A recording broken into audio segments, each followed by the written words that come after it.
भगवान जो है इस धरती पर जब जन्म दे करके भेजते हैं तो 6 चीज़ें अपने हाथ में रखते हैं। जन्म, मरण, यश, अपयश, हानि, लाभ।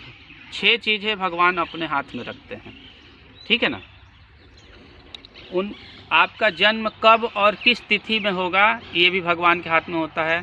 आपकी मृत्यु कब होगा, किस तिथि पर होगा, ये भी भगवान के हाथ में होता है। आप कोई काम कर रहे हैं उसमें लाभ होगा कि हानि होगा, ये भी भगवान के हाथ में होता है।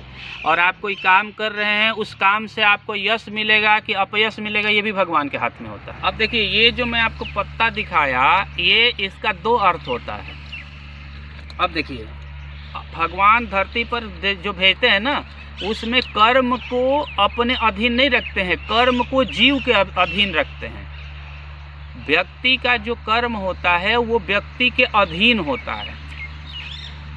भगवान उसको अपने हाथ में नहीं रखते हैं। वो बोलते हैं कि जब ये धरती पर जाएगा तो इसका कर्म जो है इसी के अधीन रख देता हूँ। और सृष्टि के जो कर्म होते हैं वो भगवान करता है। हाँ, जैसे पत्ता हिलना। हाँ, व्यक्ति का जो कर्म होता है ना, व्यक्ति के अधीन होता है।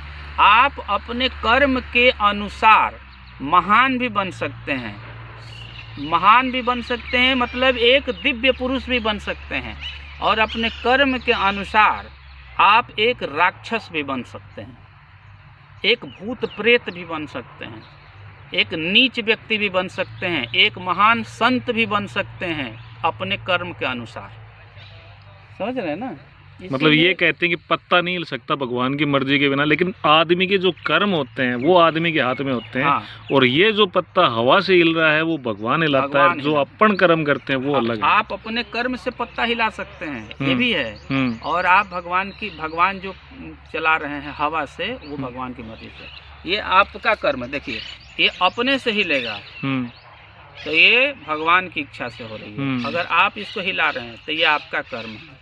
अब इसके हिलाने से ये जो है ना नुकसान जो है ना होगा कि नहीं होगा, पाप रहेगा।